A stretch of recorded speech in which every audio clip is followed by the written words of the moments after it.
பக்திக்கடலே சிவஞானபதியே என்ற பாக்கியமே முத்திக்கு அரசே ராமலிங்க முனியே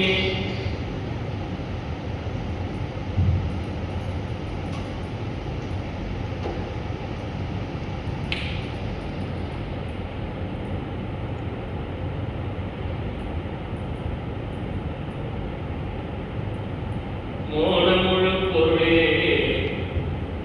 பித்தில் கிடந்தே அறிவழிந்ததே உந்தாழ்வரல் என்றோ சித்திவளாக திருமணத்தில் திகழும் தெய்வ திருவிளக்கே தெய்வமே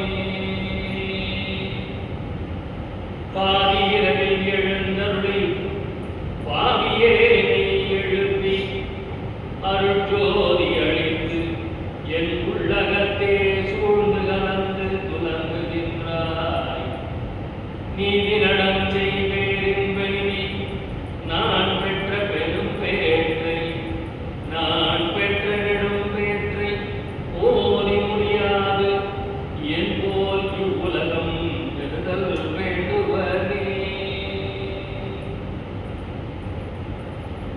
அற்புதமான ஒரு தலைப்பிலே இங்கே நம்ம எல்லாம் சிந்திக்க வைத்த வள்ளல் பெருமானுக்கும் அதற்கு கருவியாய் இருந்த ஐயா அவர்களுக்கும் நன்றி பாராட்டு.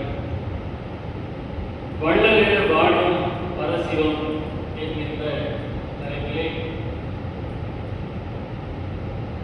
அடியேனுக்கு உணர்த்தி அருளப்பட்ட சில விபவங்களை உங்களோடு பகிர்ந்து கொள்வதற்காக நான் வந்திருக்கின்றேன். இது ஒரு சொற்பொழிவு நிகழ்வாக இருப்பதில் எனக்கு விருப்பமில்லை. ஒரு கலந்தாய்வாக இருந்தாலும் அல்லது கேள்வி பதில் நிகழ்வாக இருந்தாலும் அடியேனுக்கு மகிழ்ச்சி. ஆகையினால் நான் சொல்லுகின்ற கருத்திலே எங்கு உங்களுக்கு விளக்கம் தேவைப்பட்டாலும் அல்லது அந்த கருத்திலே எங்கு மறுப்பு இருந்தாலும் உடனடியாகவே அதை தீர்த்துக் கொள்ளலாம். ஐயா கடைசியில் ஒரு அரை மணி நேரம் என்று அதற்காக ஒதுக்க சொன்னார். அவரிடம் நான் மன்னிப்பு கேட்டுக்கொள்கிறேன்.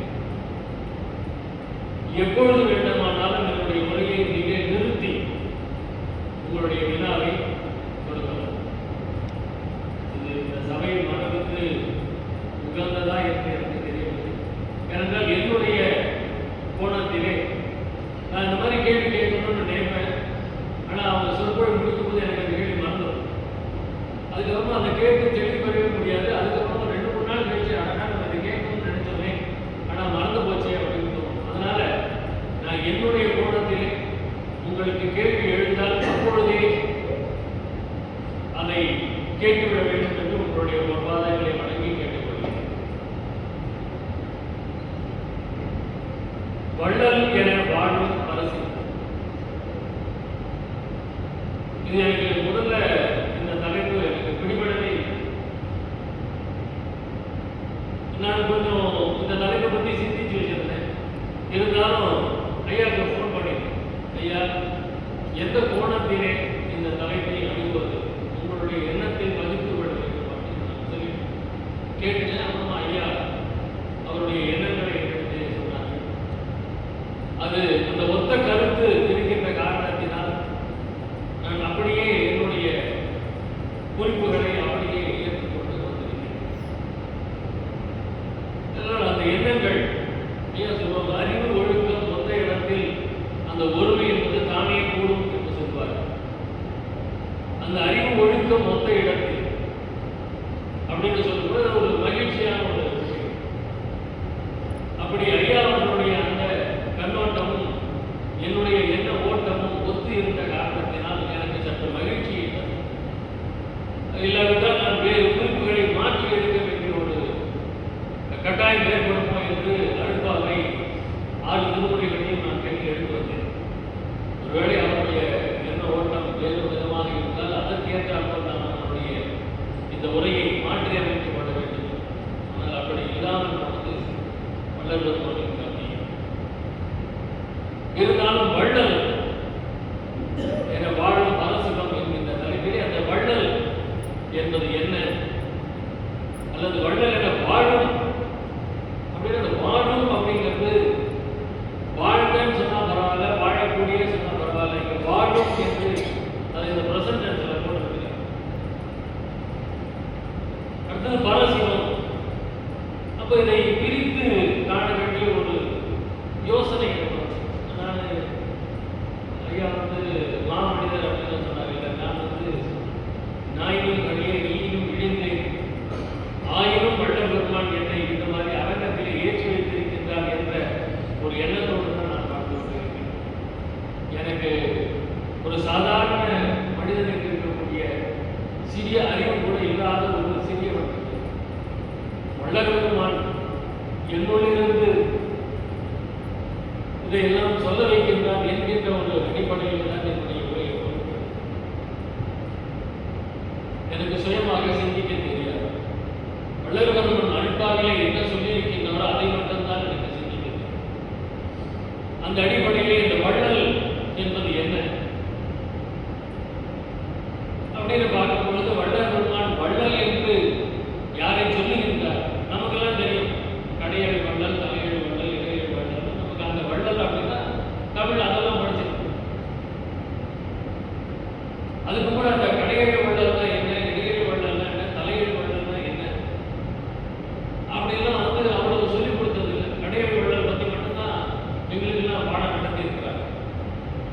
இந்த 3 விதமான வள்ளல்கள் அப்படின்னு 21 வள்ளல்களை நமக்கு சொல்லிக் கொடுத்ததில்லை, எங்களுக்கு சொல்லிக் கொடுத்ததில்லை.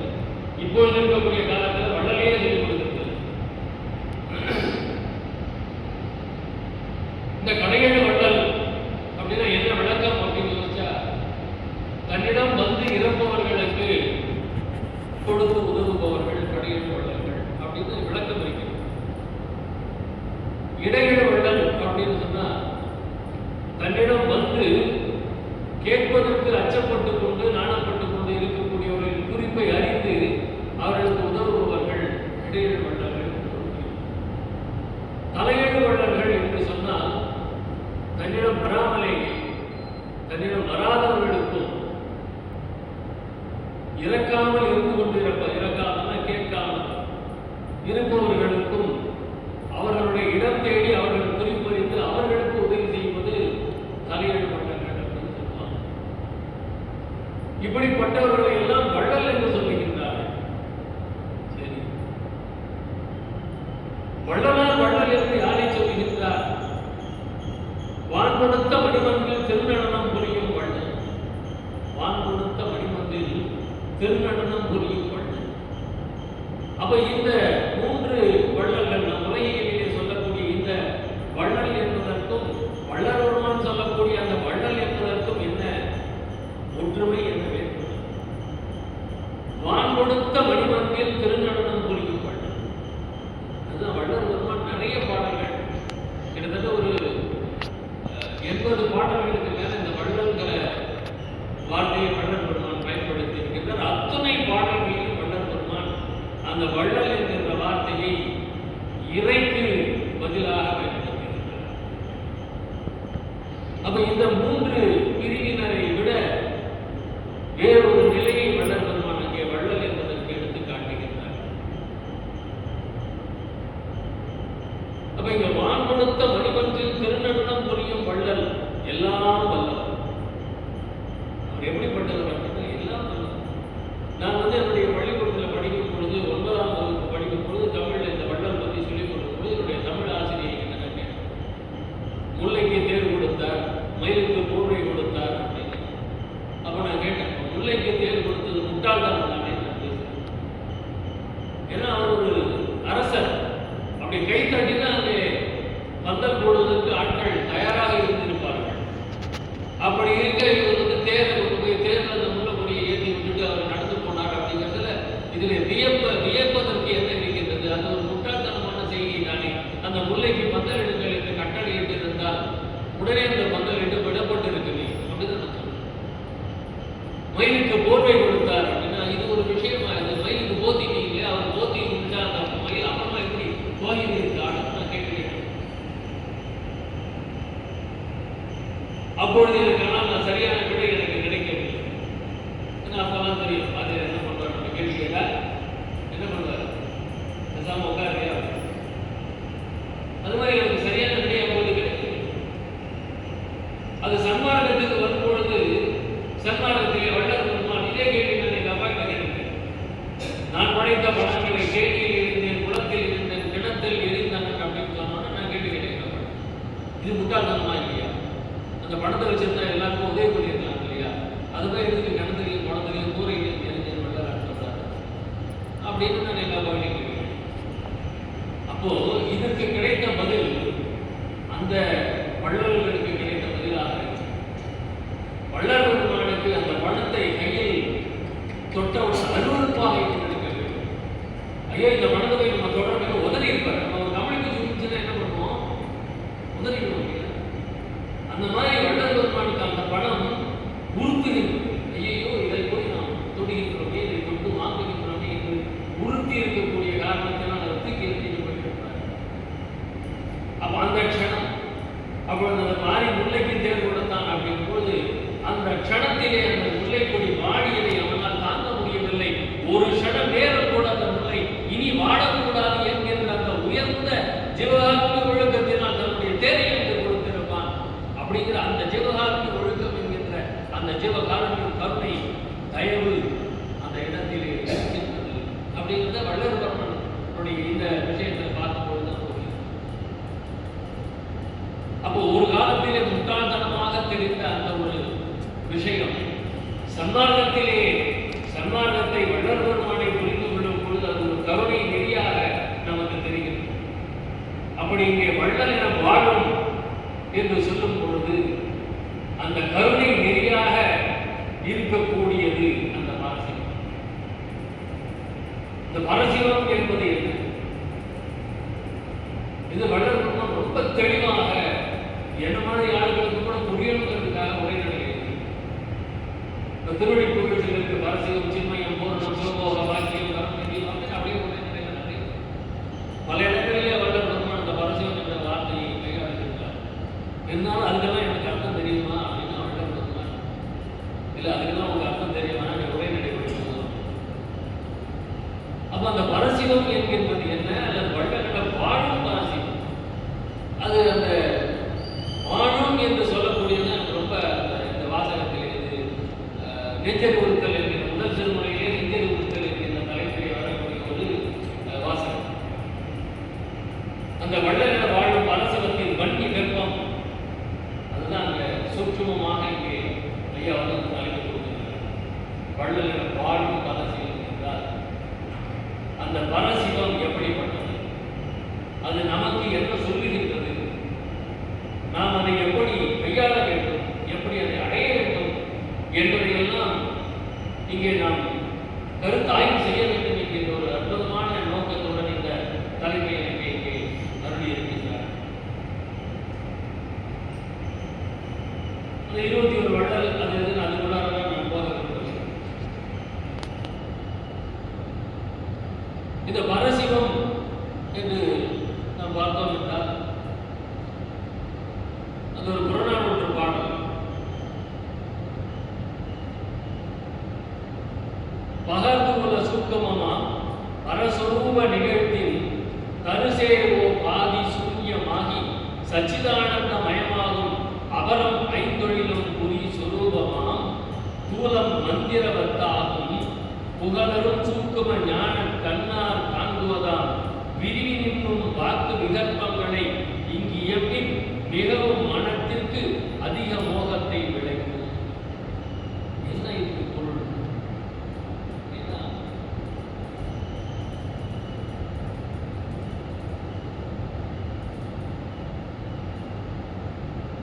இந்த பரசிவம் என்பது இரண்டு விதமாக பிரிந்திருக்கிறது. பரசிவம், அபரசிவம். பரசிவம் அதுக்கு முன்னாடி ஆ போட்டா அதற்கு எதிர்மறை. பரசிவம், அபரசிவம் என்று இரண்டு விதமாக இருக்கின்றது. பரசிவம் என்பது முன்னிலை, அதுவே சிவத்தின் தன்னிலை, அதுவே சூக்கும நிலை, அதுதான் அவனுடைய சொரூப நிலை. அபரசிவம் என்பது இந்த பாடலின் பொருள். அபரசிவம் என்பது சிவத்தின் மறுநிலை, தூய நிலை, கடத்த நிலை. இந்த பரசிவம், அபரசிவம் இந்த தன்னிலை, சூக்கும நிலை, சொரூப நிலையாக இருக்கக்கூடியது எவ்வித வேறுபாடுகளும் அடையாத இன்பமே வடிவமான நிலை. எவ்வித வேறுபாடும் இல்லாத இன்பமே வடிவமான நிலை. அந்த நிலையில் சிவம் உண்மை, அறிவு, இன்ப ஆனந்தமாக சச்சிதானந்தம் என்று சொல்லுவார். சத்து, சித்து, ஆனந்தம், இதுதான் பரசிவம். அபரசிவம் என்கின்ற அது ஐந்தொழிலையும் செய்யக்கூடிய சிவம். ஐந்தொழிலையும் செய்யக்கூடிய சிவம். அப்போ இங்க இந்த பரசிவம், அபரசிவம் நம்மளாம் நான் சின்ன போதெல்லாம் ஐந்தொழில் செய்யக்கூடியதுதான் அப்படின்னு அதுதான் உயர்ந்தது நினைச்சிருக்கோம். ஆனால் இங்க இந்த அபரசிவம் என்பது ஐந்தொழிலை செய்யக்கூடிய சிவம். ஆனால் இந்த பரசிவம் என்பது சச்சிதானந்தமயமாக இருக்கக்கூடியது என்கின்ற ஒரு விளக்கத்தை அந்த பாடல் அந்த ஐந்தொழில் செய்யக்கூடிய சிவத்தை மந்திரம் மூலமாக சிவோக பாவனை செய்ய வேண்டும். ஐந்தொழில் செய்யக்கூடிய சிவத்தை மந்திரம் மூலமாக சிவோக பாவனை செய்ய வேண்டும். ஆனால் இந்த உண்மை, அறிவு, இன்ப வடிவமான இந்த சிவமான பரசிவத்தை ஞானத்தால் மட்டுமே சிவோக பாவனை செய்ய முடியும் என்பதுதான் இந்த பாடலை. அப்ப இந்த மந்திரங்களுக்கு அடிப்படையாக இருப்பது என்ன அப்படின்னா அது உருவ வழிபாடு. மந்திரங்களுக்கு அடிப்படையாக இருப்பது உருவம். கோயில்களிலே இருக்கக்கூடிய அந்த உருவத்தை சாதனமாக கொண்டு வழிபட தொடங்க வேண்டும். இது அவசியம். அது முதிர்ந்த பின் அந்த உருவம் தேவைப்படாது. அது முதிர்ந்த பின் முதலிலே அந்த உருவத்தை சாதனமாக வைத்து வழிபாடு செய்ய வேண்டும். அது முதிர்ந்த பின் அந்த உருவம் தேவைப்படாது. அந்த உருவத்திற்குரிய மந்திரத்தோடு ஒன்றுதல் நிகழும். அந்த உருவம் மந்திரமும் ஒன்றாக ஒன்றிவிடும். அந்த உருவத்தோடு, உருவத்திற்குரிய மந்திரத்தோடு ஒன்றுதல் நிகழும். அப்போது அந்த உருவத்திற்குரிய மந்திர ஆன்மாவாக ஆன்மானி. அந்த மந்திரம் ஜபிச்சுக்கிட்டே இருக்கும் பொழுது, உருவத்தை நோக்கி மந்திரம் ஜபிச்சுக்கிட்டே இருக்கும் பொழுது அந்த உருவத்தோடு இந்த மந்திரம் ஒன்றி நிற்கும். அப்பொழுது அந்த உருவம் நமக்கு தேவைப்படாமல் இந்த ஆன்மாவானது மந்திர ஆன்மாவாக அந்த மந்திர வடிவே தான் என நிற்பதே அந்த அபரசிவத்தில். அந்த மந்திர வடிவே தான் என நிற்பதுதான் அபரசிவத்தில். பரசிவம் என்பது அந்த மந்திர ஆன்மா சிவோக பாவனை முதிர்ச்சியில் மெல்ல மெல்ல உருவம் மறைந்து போகும். அப்போ உருவம் தேவைப்படாது. அது அப்படியே தொடர்ந்து தொடர்ந்து பண்ணிக்கிட்டே இருக்கும் பொழுது அந்த மந்திர ஆன்மா சிவோக பாவனையில் உருவம் மெல்ல மெல்ல மறைந்து போகும். அதன் பின் ஆன்மா அருவநிலை சிவத்தோடு தோய்ந்து அந்த பரசிவத்தில் சிவோக பாவனையாக கற்கும். அங்கே நிற்கும், இங்கே கற்கும். இந்த வாசகங்கள், இந்த வார்த்தைகள் ரொம்ப முக்கியமான வார்த்தை. அந்த கற்கக்கூடியது இது மெய் அறிவினால் நிகழ்வது.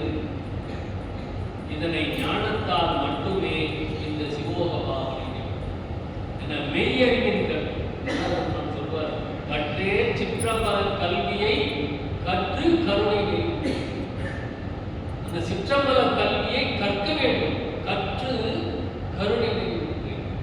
இப்போ நம்ம எல்லாம் ஜீவகாரணம் தான் முதல் படி கொஞ்சத்தின் தேர்வு போடுறோம். அப்ப இந்த வாசகத்தை நம்ம படிக்கும் பொழுது பொருள் மாறும். கற்றே சிற்றம்பல கல்வியை, அப்ப சிற்றம்பல கல்வியை கற்று கருணை நெறி.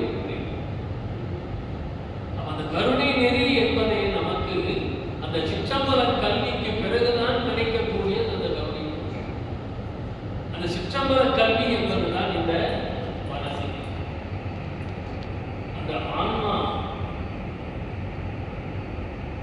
கொஞ்சம் தலைப்பு கொஞ்சம் போர் அடிக்கிற மாதிரி தான் இருக்கு. நான் நிறைய கதைகள் தான் சொல்லுவேன், ஆனால் இன்னைக்கு ஒரு கதை கூட சொல்லக்கூடாதுன்னு நினைக்கிறேன். ஏன்னா இந்த தலைப்பின் ஆழம் அப்படின்னு அந்த கதை சொல்லி டைவர்ட் ஆகக்கூடாது.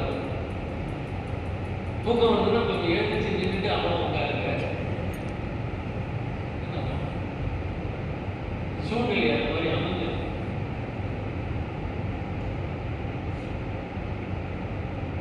இதை வல்லபெருமான் ரொம்ப அழகா சொல்றார். துவைதமாக இருந்தால் அத்வைதம் தானே ஆகும்.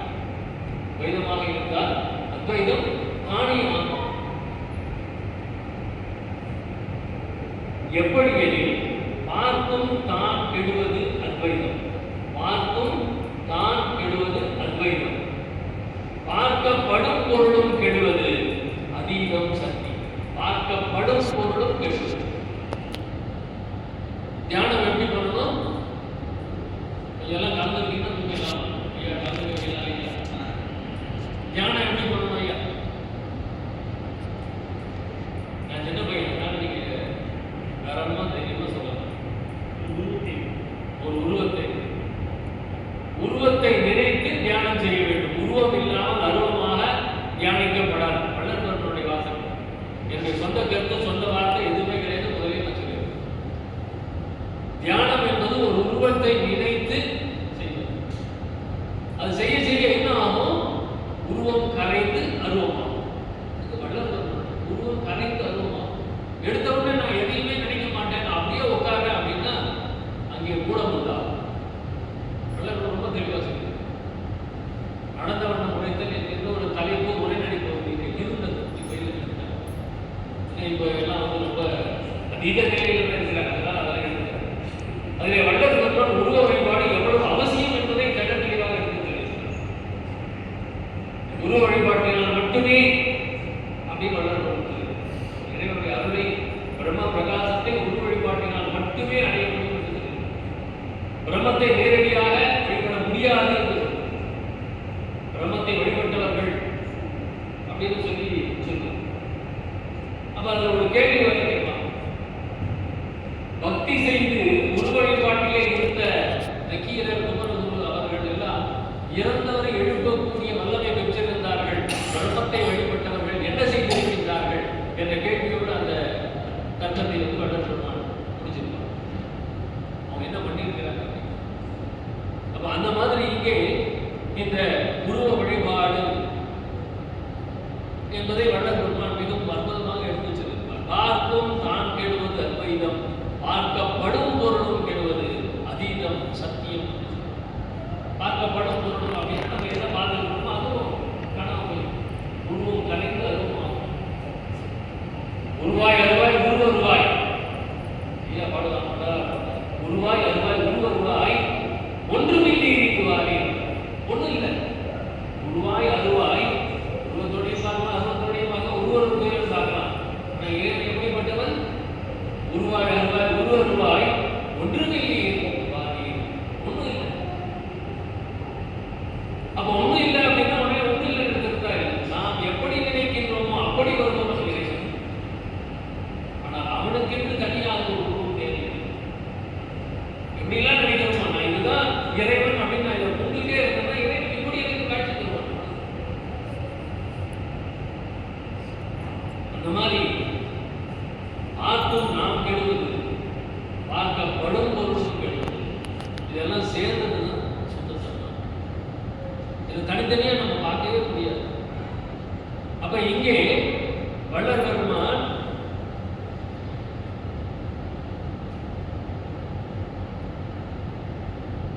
வள்ளல் என வாழும் பரசிவத்தின் வன்னி வெப்பம் போல முற்றும் சூழும் சுகமே சுகம் கண்டார்.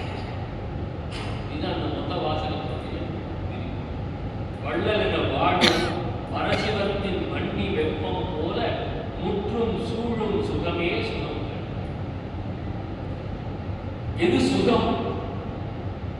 எது சுகம்? நம்மளுக்கெல்லாம் காலையில் இருந்தால் காஃபி குடிக்கிறது சுகம், அப்புறமா டிஃபன் சாப்பிட்றது சுகம், ஒரு 11-12 மணிக்கு மறுபடியும் ஏதாவது ஒரு குடிக்க கொடுத்தாங்கன்னா அது சுகம், அப்புறம் மத்தியான சாப்பாடு, அதுக்கப்புறம் ஒரு சின்ன தூக்கம், மறுபடியும் சாயந்தரம் ஏதாவது ஒரு பலகாரத்தோட காஃபியோ டீயோ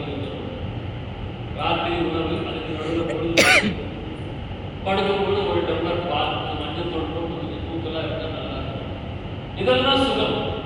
இல்லை நம்ம கல்யாணம் ஆச்சுன்னா சுகம், நம்ம குழந்தை பிறந்தா சுகம், அவங்க நல்லா படிக்கிறாங்கன்னா சுகம், அவங்களுக்கு வேலை கிடைக்கிறதா சுகம், அவங்களுக்கு கல்யாணம் ஆகுதா சுகம், அவங்களுக்கு குழந்தை பிறந்தா சுகம். இதெல்லாம் தான் சுகம் நினைச்சிட்டு வீடு கட்டினா சுகம், கார் வாங்கினா சுகம். இப்படி இந்த பராக்குகள் இதெல்லாம் சுகம் நினைச்சிட்டு. ஆனா எது உண்மையான சுகம்? இன்று வருமோ நாளைக்கே வருமோ அல்லது மற்றென்று வருமோ அறிய நிற்கவே எது துன்றுமல வெம்மாயை அற்று வெளிக்குள் வெளிகடந்து சும்மா இருக்கும். சும்மா இருக்கிறது தான் உண்மையான சுகம். நம்மளால் சும்மா இருக்க முடியுமா? அதுதானே முடியல. சும்மா இருக்கிற அந்த சுகத்தை தேட வேண்டும், அதை அடைவதற்கு உண்டான முயற்சியில் இருக்க வேண்டும். அதுக்கு என்ன பண்ணணும்? எப்பயா நம்மளால சும்மா இருக்க முடியும்? அதுதான் இன்றைய தலைப்பின் நோக்கம். எப்ப நம்மளால சும்மா இருக்க? வள்ளலென வாழும் அரசிவத்தின் வன்னி வெப்பம் எப்பொழுது நம்மை சூடுகின்றதோ, எப்பொழுது நம்மை அடைகின்றதோ, அப்பொழுதுதான் அந்த சுகத்தை நம்மால் அடையும்.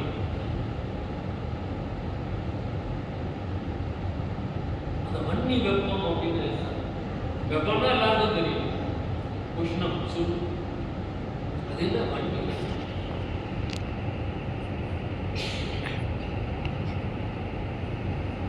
நம்ம கிட்ட ரெண்டு உஷ்ணம் இருக்கு நம்ம உடம்புல. என்ன ரெண்டு உஷ்ணம்? என்ன? சுத்த உஷ்ணம், அசுத்த உஷ்ணம்.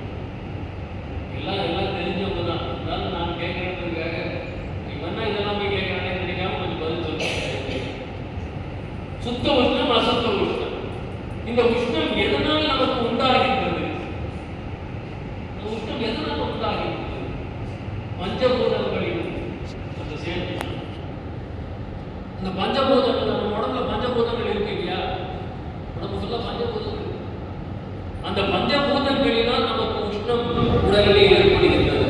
உஷ்ணம் போயிடுச்சு. எப்ப நம்ம உஷ்ணம் போய் உடம்புல இருந்து உயிர் வெளியே போயிடுச்சுன்னா இந்த உடம்பு உஷ்ணம் இழக்கின்றது. உஷ்ணம் இழந்ததுனால உயிர் போச்சா? உயிர் போனதுனால உஷ்ணம் போச்சா? உஷ்ணம் போனதுனால அப்ப அந்த உஷ்ணம் நம்ம உடம்புல போகக்கூடாது. இந்த எண்ணத்தோட நம்ம எங்கேயாவது வாழ்ந்துருக்கோம். இந்த உஷ்ணம் இந்த உடலை விட்டு நீங்கக்கூடாது. இந்த உடல் எப்பொழுதுமே உஷ்ணத்தோடு இருக்க வேண்டும் என்கின்ற எண்ணத்தோடு ஒரு நாளாவது நாம் வாழ்ந்து கொண்டிருக்கின்றோம். இல்ல தெளிவாக நெஞ்ச உள்ளத்தில் அவ்வளவு அழகாக அந்த வன்னி வெப்பம் போல முற்றும் சூழும் சுகமே சுகம் கண்டாய். சூழ்வதற்கு எவ்வாறு இருந்தால் இயலுமெனில், அந்த வெப்பம் சூழ்ந்து இருப்பதற்கு எவ்வாறு இருந்தால் இயலும்? சூழ்வதற்கு எவ்வாறு இருந்தால் இயலுமெனில், நம்ம இவ்வாறு இருந்தால் இயலாதா? இவ்வாறு இருந்தால் அர்த்தம் நம்முடைய உலக வாழ்க்கையில இருந்தால் அந்த வெப்பம் நம்மை சூழ்ந்து இருக்கவே இருக்காது. அது என்றால் ஒரு நாள் இவ்வாறு இருந்தால் இயலாதால் செவ்வாற்றில் பற்றற்றால் பற்றினையே பற்றியிடல் வேண்டும். அது பற்றற்றால் நம்மை வழியாதா? அந்த வெப்பம் நம்மை எப்பொழுது சூழ்ந்திருக்கும் என்பதற்கு மிக தெளிவாக வார்த்தைகளை கொண்டு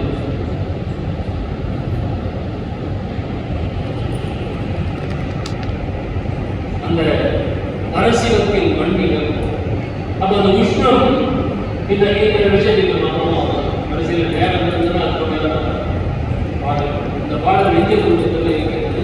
424 வரையில்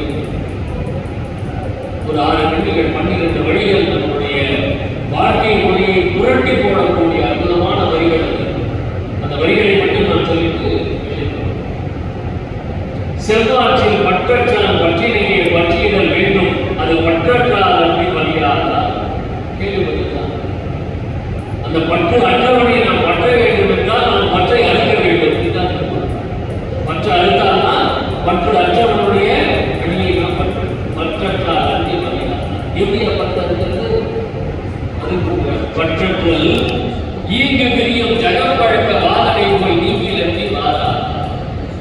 எப்பொழுது நம்ம பற்று அறுக்க முடியும் என்றால், இங்கே இந்த ஜகத்திலே இருக்கக்கூடிய பழக்கங்கள் என்று வைத்துக் கொண்டிருக்கின்றோமே, அது நீங்கினால்தான் பற்று அறுக்க எப்படியா ஜெகப்பழக்கவாதனை இந்த உலகத்துல பத்திரிக்கை வச்சா கல்யாணத்துக்கு போனதா வேண்டாம். மஞ்சள் ஊற்றினாலும் சரி, நிச்சயதார்த்தம் இருந்தாலும் சரி, கல்யாணமா இருந்தாலும் சரி, மறுமாதிரி பத்திரிகையா இருந்தாலும் சரி, பத்திரிக்கை வச்சுட்டாங்கப்பா வீடே வந்து பத்திரிக்கை கொடுத்துருக்கோம். என்னது வீடே ஒரு பத்திரிக்கை கொடுத்துருக்கோம். உடனே அங்கே போகணும். அற்புதமா இங்க ஒரு நிகழ்வு இருக்குது இல்லையா, இந்த நிகழ்வு முக்கியமா அந்த நிகழ்வு முக்கியமா அப்படின்னு சிந்திச்சு பார்த்துருக்கோமா?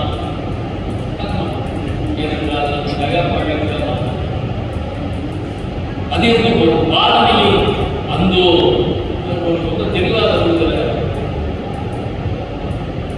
வாதனையும் ஈரமந்தோ இந்த உலகம் என்று அருளை நாடுகின்ற ஞானம் வந்தாலும் தனியார்.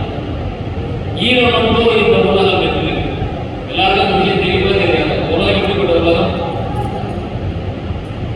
எப்படிப்பட்ட உலகம்? நல்லா இருக்கு. ஒரு தெருக்கு 3 சாராய அதெல்லாம் தமிழ்நாட்டின் வருமானம். தமிழ்நாடு எதை நம்பி இருக்கின்றது? அரசியல் பேசல, இங்கே பேச. தமிழ்நாடுக்கு எந்த வருமானத்தை நம்பி இருக்கின்றது? டாஸ்மாக் வருமானத்தை நம்பிதான் தமிழ்நாடு.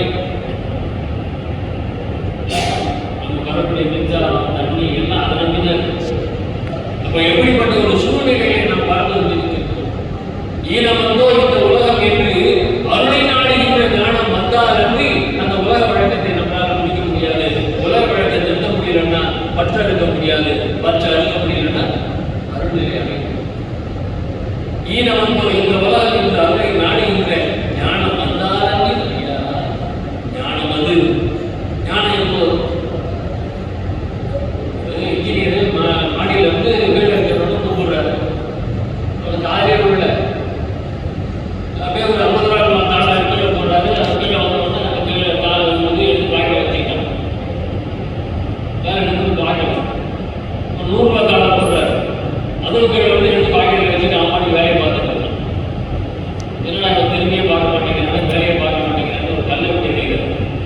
கல்லு வந்த உடனே எவனா அவன் கல்லை விட்டு எறிகிறது பார்க்கணும். எவனா அவன் கல்லு விட்டு எறிகிறது பார்க்கணும். அது வரைக்கும் வந்து எடுத்து பாக்கெட்ல போட்டுட்டாங்க. யாரா அந்த 50 ரூபாய் மட்டும் கீழே போட்டது எடுத்து பார்த்தானா இந்த கல்லு வந்தோடனே எவனா அவன் கல் எடுத்து போட்டான். எல்லாம் நமக்கு நடந்துட்டே இருக்கு. நான் ரொம்ப அதிர்ஷ்டசாலி, ரொம்ப அதிர்ஷ்டசாலி. எனவே ஞாபகம் வராது. ஏதாவது ஒரு இடி போயிட்டோம். கடவுளே என்ன பண்ண நீ என்னையே இப்படி சோதிக்கிறேன்? நான் காலையிலேயே சாயங்காலம் நான் வணங்கிட்டு இருந்தேன். யாராவது கோயிலுக்கு சொன்னேன், மாசம் மாசம் படத்துக்கு போறேன், எனக்கே என்ன சொல்றேன்? அப்பதான் நமக்கு ஞாபகம் அது வராது. ஈனமந்தோ இந்த உலகம் என்று அவரை நாடுகின்ற ஞானம் வந்தால் அப்படின்னு அறிகிறாரா? ஞானம் என்பது தெளிவாக இருக்கிறது. ஞானம் அது போகமுற்றும் பொய்யனவே அநீதியம் என்கின்ற விவேக முற்றால் அறிவாரார். போகமுற்றும் பொய். நம்ம அடைக்கின்ற இந்த சுகம் எல்லாமே பொய்ங்கிற அந்த விவேகம். கண்டதெல்லாம் அடிக்கியமே, கேட்டதெல்லாம் பழுதே, கண்டதெல்லாம் கண்டதெல்லாம் மீனே, கொண்டதெல்லாம் மறமே. இதுவரையும் உண்மை அறிந்திருக்கிறது. உகந்தரும் உற்றவரும் பெற்றவரும் உடமைகள் போலியேனும் உற்றதுமை அன்றே ஒன்றும் கிடையாது. அப்ப அந்த ஞானம் எப்பொழுது வரும்? போதும் மற்றும் பொய்யனவே போதும் அடித்திய விவேகம் உற்றால் விவேகம் எப்போ வரும்? அது உண்மை வந்தால் வரும். உற்று விசாரித்திடுவார் எண்ணம் வந்தால் அன்றி உற்று விசாரித்திடும் எண்ணம் வந்தால் அன்றி ஞானத்துக்கு போனாதான் அருள் அடைகின்ற ஞானம். அந்த ஞானத்துக்கு போனாதான் ஒவ்வொன்றால் அடுத்த படிநிலைகளில் போக முடியும். அந்த உற்று விசாரித்திடும் எண்ணம் வந்தால் ஞானத்துக்கு போகலாம். அந்த உற்று விசாரித்திடும் எண்ணம் எவ்வளோ வரும்? எண்ணம் அது பங்கமடைந்தார் அவையை சாராமல், பங்கமடைந்தார் அவையை சாராமல், சாதுக்கள் சங்கமடைந்தார் அன்றி சாராமல். அடிப்படை என்ன? சாதுக்களுடைய சார்பு. சாதுக்கள் சார்பு எதுக்காக? விசாரம் பண்ண வேண்டும். உற்று விசாரிக்கிற போல் எண்ணம் வர வேண்டும்.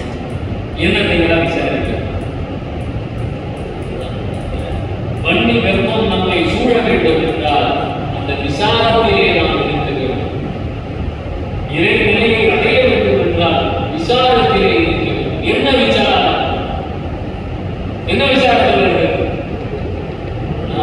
நம்முடைய நிலை எப்படிப்பட்டது, நம்மை அதிர்ச்சிக்கின்ற தெய்வத்தினுடைய நிலை எப்படிப்பட்டது என்று விசாரிக்க வேண்டும்.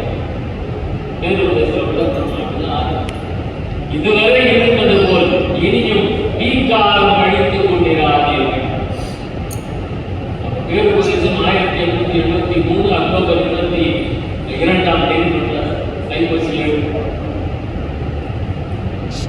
அவருடைய 50 வயதிலே அந்த பேருபதேசம் நடைபெறுகிறது. அப்ப 50 வயசு வரைக்கும் வள்ளல் பெருமான் என்ன சொன்னாரோ அது எதையாவது யாராவது கேட்டுக்கிட்ட அந்த வாசகம் வாங்கி இருக்குமா? இதுவரை இருந்தது போல் இனியும் வீண்காலம் கழித்துக் கொண்டிருக்கிறார்கள். நான் எப்பவுமே சொல்ல வேண்டும், வள்ளல் பெருமான் இப்போ வந்தாலும் இதே வாசகத்தோட தான் அவருடைய உரையை தொடங்குவார். நம்ம வீண்காலம் பேசிட்டு இருக்கிறோம். அப்ப வள்ளல் பெருமானுக்கு வந்து ஐயா நீங்க ஒரு சொற்பொழிவு பண்ணுங்க அப்படின்னா அவர் என்ன ஆரம்பிப்பாரு? இதுவரை இருந்தது போல் இனியும் வீண்காலம் கழித்துக் கொண்டிருக்கிறார்கள். வள்ளல் பெருமான் இன்றும் அதே வாசகத்தோடு தான் சொற்பொழிவை தொடங்குவார். அர்த்தமான விஷயம். நான் என்ன செய்யறதுதான் சொல்லியிருக்கேன். என்னை உதாரணம் வச்சுதான் என்னுடைய சொற்பொழிவு இருக்கிற உதாரணம் வச்சுக்கணும். என்னை உதாரணத்தை படித்துதான் என்னுடைய உரை.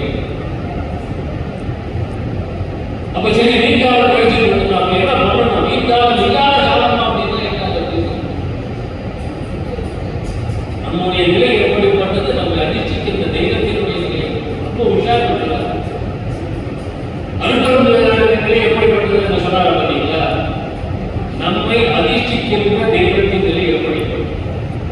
நீங்க நிறைய பேர் இருக்கீங்க, மன்னிக்கணும். வள்ளல் பெருமானை மட்டும் வணங்குறவங்க அப்படின்னு கொஞ்சம் சொல்லுங்க. சில பேர் முருகன் பெருமானை வணங்குவாங்க, விநாயகர் வணங்குவாங்க, எல்லாரும் சேர்ந்து கூட வணங்கிட்டு இருப்பாங்க. வள்ளல் ரொம்ப தெளிவாக கொடுக்குறாரு. நீ என்ன தெய்வம் உன்னை காப்பாற்றுகிறது என்று நினைக்கின்றாயோ அந்த தெய்வத்தினுடைய நிலையை விசாரிக்க வேண்டும். நம்மை அதிர்ஷ்டிக்கின்ற தெய்வத்தின் நிலை எப்படி? அதிர்ஷ்டிக்கின்ற காப்பாற்ற. அப்ப நம்மை அதிர்ஷ்டிக்கின்ற தெய்வத்தின் நிலை எப்படிப்பட்டது? எனக்கு கேட்டீங்கன்னா வள்ளலார் தவிர ஒரு தெய்வம் நான் பார்த்ததே இல்லை. ஏன்னா நான் வரும்போது எங்க அப்பா சந்தானத்துக்கு வந்ததுனால நான் வள்ளலாரை தவிர வேறு தெய்வத்தை நான் கையெழுத்து வணங்கியதே கிடையாது. நான் எங்க அப்பா அடிச்சு உன்னோட நான் புண்ணியவான், நீ அது எத்தனையோ சாமியை கொடுத்துட்டு வள்ளலார் கிட்ட வந்துருக்கேன். நான் பிறகும்போதே வள்ளலார் கிட்ட தான் பிறந்திருக்கேன். ஆனால் உன்னோட நான் பெரிய இதே மாதிரி 1823க்கு முன்னாடி பிறந்த எல்லாரையும் விட 1823க்கு பிறகு பிறந்த நாம் அனைவரும் பாக்கியசாலி. அனைவரும் பாக்கியம். ஏன்னா நமக்கு திருவருட்பாயத்திற்கு ஒன்று நம்மிடையே இருக்கு. வள்ளல் பெருமான் என்ற ஒருவர் நம்மிடையே இருக்கிறது. அது முன்னாடி இருந்தவங்க அவங்களும் இல்லை. என்னத்தையே தேடி தேடி அடைஞ்சாங்க. அடிய தேர்தல், முடிய தேர்தல், என்னத்தையே தேடி அடைஞ்சாங்க. அவங்களுக்குலாம் எதுவும் கிடைக்கும். மூவரம் தேவரும் முத்தரும் சித்தரும் யாரும் பெற்றிட இயற்கை கழித்தனை எவ்வளவு தைரியமா பாடுறாங்க. மூவர் தேவர் முத்தர் சித்தர் யாருக்கும் கிடைக்கல. வள்ளல் பெருமான் கிடைச்சது எவ்வளவு தைரியமா பாடுறாங்க. அந்த வள்ளல் பெருமானுக்கு அப்புறமா நம்மலாம் அவர் பிறந்ததுக்கு அப்புறமா நம்மலாம் பிறந்திருக்கோம்னா எவ்வளவு பெரிய பாக்கியசாலிகள், புண்ணியவான்கள். நான் ரொம்ப பெருமைப்படுவேன். அதையும் தாண்டி தமிழ்நாட்டில் பிறந்திருக்கோம்னா அது எவ்வளவு பெரிய புண்ணியம். அதையும் தாண்டி இந்த தமிழனுக்கு தெரியுதுன்னு அது எவ்வளவு பெரிய புண்ணியம். அதையும் தாண்டி திருவருட்பாடம் கையில் இருக்கின்றது, அதை வாசிக்க தெரிந்திருக்கின்றோம் அப்படின்னு அது எதை பெரிய புண்ணியம். அதையும் தாண்டி வள்ளல் பெருமானை நடக்கக்கூடிய நிலையிலே இருக்கின்றோம் என்றால் நம்மளை போல புண்ணியமா யாருமே கிடையாது. நம்மள மாதிரி புண்ணியமா யார்? பேர்பட்ட புண்ணியம் செய்த நாம் எப்படி வாழ்வது, எப்படி வாழ்ந்து கொண்டிருக்கின்றோம்? இவ்வளவு புண்ணியம் பண்ணியிருக்கிறோமே, அந்த புண்ணியத்தை கையில் எடுத்துக்கிறோமா? அந்த புண்ணியத்தை கையில் எடுத்து போட்டு ரொம்ப தெளிவாக வளர்ந்துருக்காங்க. இவ்வளவு விஷயங்கள் அந்த பஞ்சபூதங்களினால் ஏற்படக்கூடிய அந்த உஷ்ணத்தை வைத்துக் கொண்டு வாழ்ந்து கொண்டிருக்கிறோம். அந்த உஷ்ணம் நமக்கு எதையெல்லாம் கொடுக்குது? காமம், கோபம், அகங்காரம், பட்டம், பதவி, புகழ், ஆட்சி, அதிகாரம், தற்பெருமை, எல்லாமே உடம்பு உஷ்ணத்தினால உண்டாகுது. கோபமும் காமமும் குடிகட்டு போயிற்று. இறைவன் வந்து அருள் செய்ய போறாரு. இறைவன் வந்து அருள்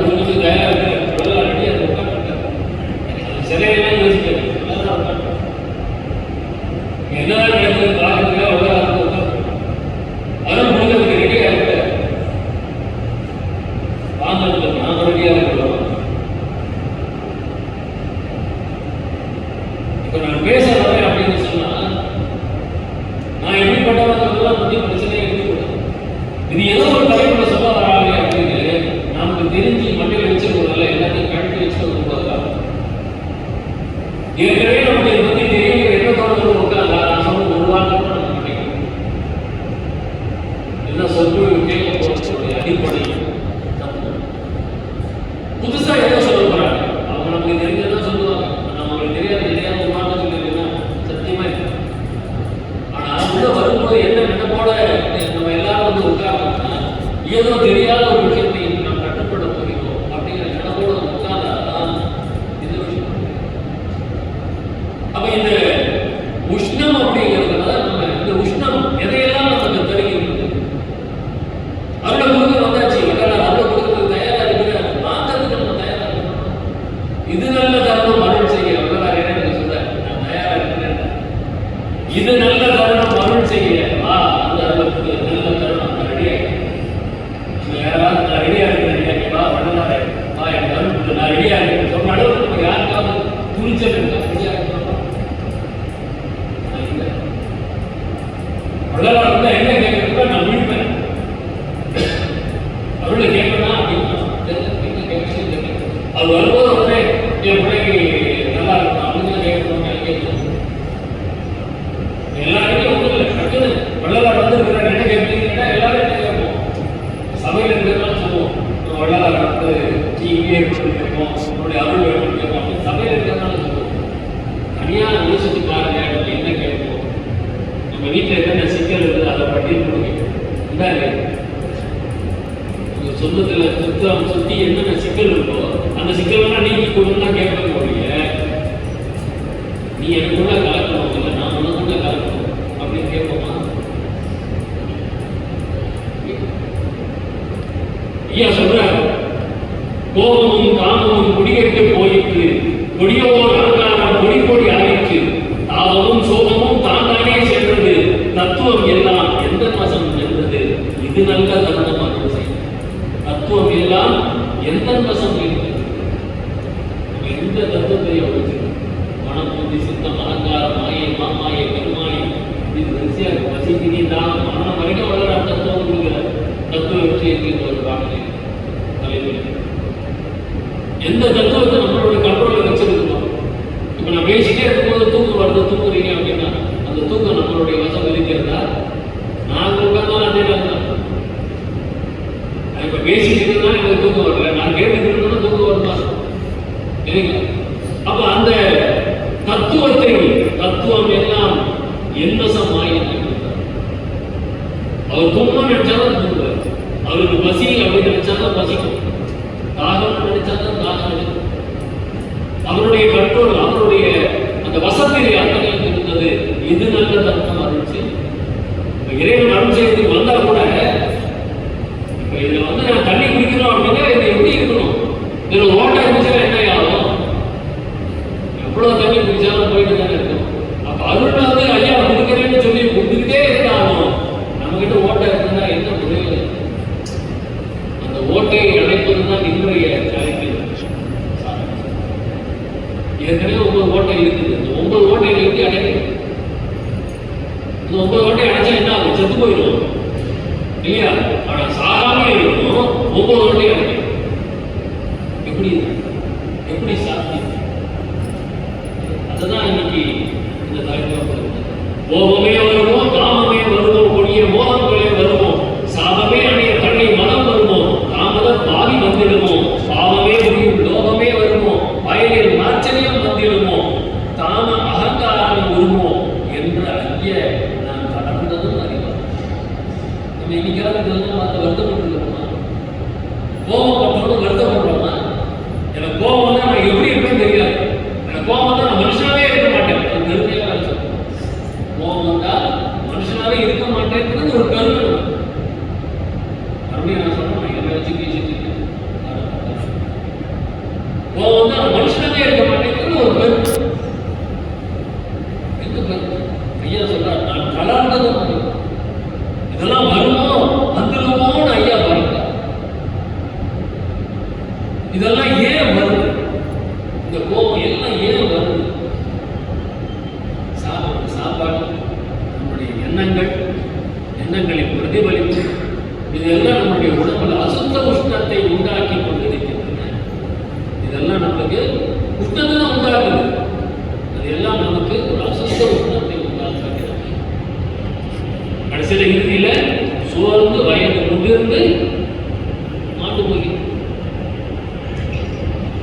உஷ்ணம் இல்லைன்னா எந்த ஒரு வேலையும் நடக்கும்.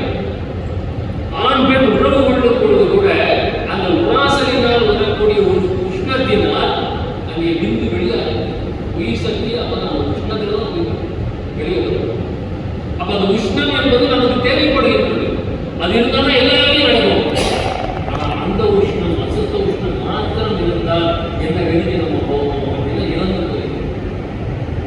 அப்ப அந்த உஷ்ணத்தை மாற்ற வேண்டும். அசுத்த உஷ்ணத்தை சுத்த உஷ்ணமாக நாம் மாற்ற வேண்டும்.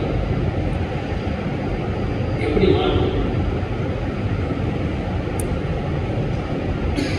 ஜலத்தில் இருக்கின்ற பாசியை நீக்குவது போல, தண்ணியில பாசி இருக்கும் பார்த்துருக்கீங்க.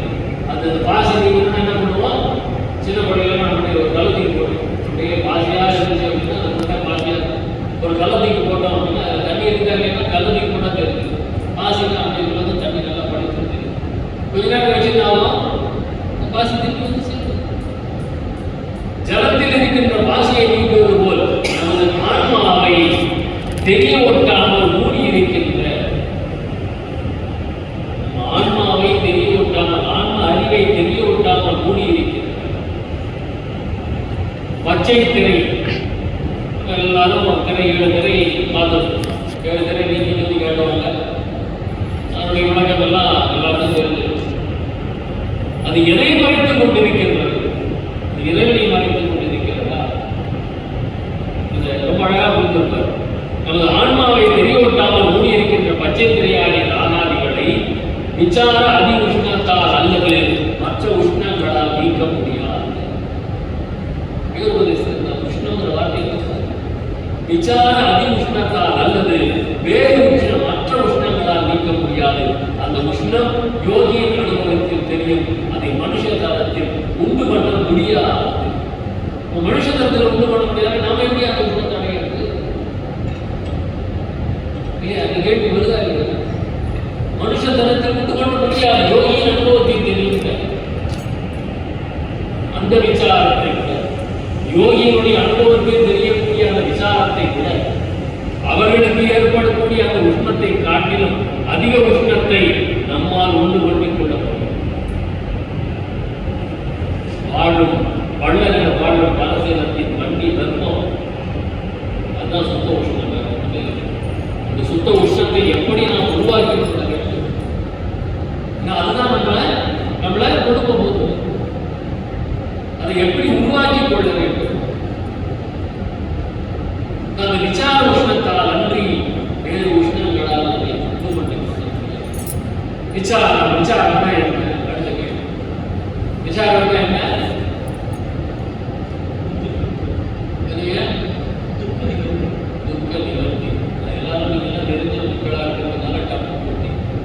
சாதாரண உலகத்துல விசாரம் அப்படின்னா கவலை. விசாரம் கப்பலாக வச்சுக்கோங்க. அது நம்ம கண்டத்துல வந்து கையை வச்ச உடனே கப்பல் வந்து விசாரம் என்றால் துக்கம்னு நினைச்சிட்டு இருக்க காலம். ஐயா அது விளக்குறார். விசாரம் என்றால் அது துக்க நிவர்த்தி. சாரம் என்றால் துக்கம். நீ உபசர்க்கமாக அங்கே வந்து விசாரம் என்பது துக்க நிவர்த்தியை குறிக்கிறது. சரிங்க, விசாரம் துக்க நிவர்த்தி. என்ன விசாரம்? அதிலே 2 வகை. எப்படி சிவம் பரசிவம் அமரசிவம் 2 வகையா போச்சோ அந்த மாதிரி இங்க விசாரம் பரவிசாரம் அபர விசாரம் 2 வகையாக. எல்லாமே பகல் இரவு 2 பேரும் வச்சா 2 கால வச்சு ஆயுதம் ஒன்று வச்சாங்க.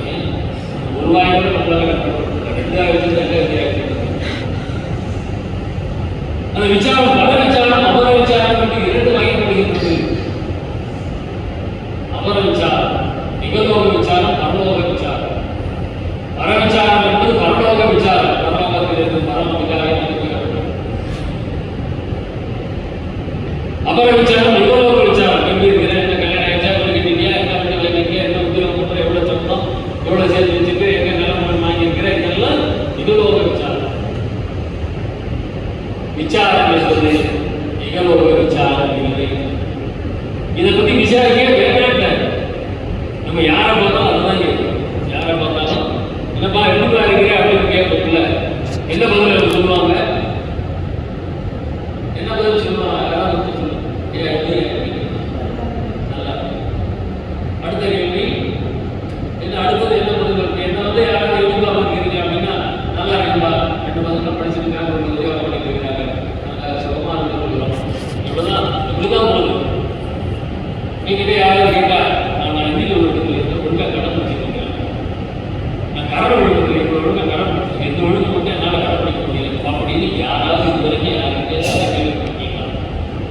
எப்படிப்பா இருக்கேன்னு கேட்டா சன்மார்க்கியோட பதில் எப்படி இருக்கணும்? சன்மார்க்க பதிலாக இருக்கணும். ஆனா நம்ம உலகியல் பதில் தான் வச்சிருக்கோம். ஏன்னா கேள்வி உலகியலை சார்ந்தது என்கின்ற எண்ணம் நம்ம மனதிலே ஆழமாக பதிந்து எப்படி இருக்கீங்க அப்படின்னா நான் இந்திய ஒழுக்கத்தில் எந்த ஒழுங்கு கடைபிடிச்சிருக்கேன் அப்படின்னு எந்த பதிலாக இருந்தா யாராவது பதில் சொல்லி கேட்டீங்களா? நம்ம யாராவது அப்படி பதில் சொல்லி இருக்கிறோமா? நான் இவ்வளவு பேசுறேன், நானாவது அந்த பதில் சொல்லியிருக்கேன்னு நினைக்கிறீங்களா? சத்தியமா இல்லை. எப்படி இருக்கிறேன்னா நான் நல்லா இருக்கிறேன்ப்பா, ரிட்டையர் ஆகிட்டு ஜம்முன்னு இருக்கிறேன், பசங்க 2 பேரும் உத்தியோகம் பண்ணியிருக்கிறாங்க, எனக்கு எந்த முறையும் இல்லை. ஆனால் எந்த ஒழுக்கத்தில் எதையாவது கடைபிடிக்கிறாங்க. கரண ஒழுக்கம்னா என்னன்னு தெரியுமா? இதுதான் நம்மளுடைய கேள்வியாக இருக்கிறது, இதுதான் நம்மளுடைய பதிலாக இருக்கிறது. இதுக்கு பேர் தான் விசாரம். நிகழ்வாக விசாரம் இல்லை, பரவலாக விசாரம் தான் விசாரம். அப்படி விசாரம் பண்ணினா எப்படிப்பட்ட பலன் தெரியும்? கற்பனைக்கு இல்லாத அந்த யோகிகள் பணம் காட்டுக்கு போறான், மலைக்கு போறான், வகையில போய் உட்காரான், பனி மழை எடுத்து வெயில் எதை பற்றியும் கலப்படல, சோறு தண்ணி இல்லை, அப்படி தாமம் பண்ணி உஷ்ணத்தை உண்டு பண்ணி கொள்ளுகின்றான். 100 வருஷம் 1000 வருஷம் தாமம் பண்ணி உஷ்ணத்தை உண்டு பண்ணி கொள்ளுகிறான். அதை விட கோடி பங்கு 10 கோடி பங்கு அதிகமான உஷ்ணத்தை உண்டு பண்ணி கொள்ள முடியும் அப்படின்னு எப்பேற்பட்ட வாசகம் கிடையாது, எப்பேற்பட்ட கருணை நடந்தது. நீ காட்டுக்கு போவாங்க, சாப்பாடு தண்ணி இல்லாம நீ உடம்ப வருத்திக்கவே வேண்டாம், மழை நீர் மழை நீர் நினைய வேண்டாம், புகையில போய் உட்கார வேண்டாம். அவங்களுக்கு கிடைக்கிற உஷ்ணத்தை காட்டிலும் 10 கோடி பங்கு அதிகமான உஷ்ணம் உனக்கு கிடைக்கும் அப்படிங்கிறது. எப்படி ஒரு ஜாம நேரம் மிக விசாரமின்றி மனவிச்சாரத்தோடு தெய்வத்தை ஸ்தோத்திரம் செய்து கொண்டாவது நினைத்துக் கொண்டாவது இருந்தால் போதும். ஒரு ஜாம நேரம் தான் 3 மணி நேரம். ஐயோ 3 மணி நேரம் உட்காருது, உடனே நம்மளுக்கு எல்லாத்தையும் என்ன தோணுது? 3 மணி நேரம் உட்காருது. ஆனா அதனுடைய பலனை நாம் யோசித்தோம் என்றால் 3 மணி நேரம் என்னையா 24 மணி நேரம் ஒரு நாளைக்கு இருக்கு. 3 மணி நேரம் என்ன 800. 3 மணி நேரம் உட்கார்ந்தா மீன் 21 மணி நேரம் நம்ம உலகில் செலவு பண்ணலாம். 21 மணி நேரம் உலகில் செலவு பண்ணலாம். 3 மணி நேரம் மட்டும் உட்கார்ந்தா போதுமா?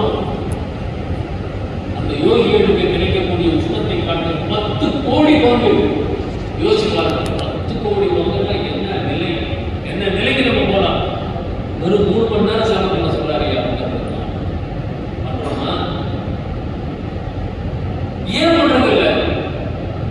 மாயையால் சிருஷ்டிக்கப்பட்ட தேகம் மாயின் பின்னாடியே போய் அதுல கொஞ்சம் கூட தப்பிச்சு வரணும் எண்ணமே நமக்கு வர மாட்டேங்குது. அந்த எண்ணத்தை உருவாக்குவதற்கு தான் சத்சங்கம் கண்டுபிடிக்கிறார். ஐயா கிட்ட வேலை வெட்டி இல்லையா? இதெல்லாம் போட்டு இங்க ஒரு மண்டபம் கட்டி இங்க மாசம் கூட்ட உட்காந்து வச்சு எதுக்கு பண்ணணும்? அவருக்கு ஏதாவது விளம்பரம் பண்றாரா? இது நடக்குதுன்னு வேற யாராவது இல்லை, இது நடந்துச்சு எடுத்து சொல்ல போறாங்க, எதுவும் கிடையாது. இல்லை இங்க எல்லாரும் பணம் கட்டி உட்கார்ந்து அதுவும் கிடையாது. அப்புறம் எதுக்கு இந்த சுத்த உஷ்ணத்தை நாம் சம்பாதிக்க வேண்டும்? இன்னும் பொருளை சம்பாதிக்கணும். மற்றதை கேளுங்க, இப்ப இருக்கிற பசங்க எல்லாம் கேளுங்க, 18 மணி நேரம் ஒர்க் பண்றாங்க. எவ்வளவு நேரம்? 18 மணி நேரம் ஒர்க் பண்றாங்க. இதுக்கு அழியக்கூடிய அந்த பொருளை சம்பாதிக்கிறது. 35 வயசுலாம் சம்பாதிச்ச பணங்கள் எல்லாம் போய் கேட்க கொடுப்பாங்க ஹாஸ்பிட்டல். இதுதான் நடக்குது. நல்லா சாப்பிட வேண்டியது. நான் நேற்று வரும்பொழுது இந்த ரோட்ல பார்த்தேன், ஒரு ரோடு ஃபுல்லா இந்த பக்கம் ஹோட்டலா இருக்கு, இந்த பக்கம் மருத்துவமனையா இருக்கு. அந்த ரோடு பேர் தெரியுது. எதுக்கு அப்படியே இந்த பக்கம் 4 ஹோட்டல் இருக்கு, எதுக்கு 4 மருத்துவமனை? எல்லா டிபார்ட்மெண்ட்டும் அந்த மருத்துவமனை, ஒரு டிபார்ட்மெண்ட் ஒரு ஹாஸ்பிட்டல். ஆனால் போய் சாப்பிட்டாவே எதுக்கு போயிடுமா நினைச்சேன். இங்க சாப்பிட வேண்டியது அப்படியே ரோட கிராஸ் பண்ண ஹாஸ்பிட்டல். அப்படிதான் இப்போ வாழ்க்கை நம்முடைய வாழ்க்கை வந்து ஒரு நாளைக்கு 24 மணி நேரத்தில் 3 மணி நேரம் அந்த இறை ஆற்றலை, அந்த சுத்த உஷ்ணத்தை பெற்றுக் கொள்வதற்கு நாம் முயற்சி செய்வது கிடையாது. அந்த 3 மணி நேரம் நம்ம செலவு பண்ணினோம் அப்படின்னா 100 வருஷம் 1000 வருஷம் போய் தவம் பண்ணி கிடைக்கிறாங்களே, அவங்களுக்கு கிடைக்கக்கூடிய உஷ்ணத்தை காட்டி 10 கோடி பங்கு அதிகம். அதை எப்படி விளக்கம் பண்ணுறது தெரியல, விளக்கம் சொல்ல முடியும். 10 கோடி பங்கு அதிக உஷ்ணம் அப்படி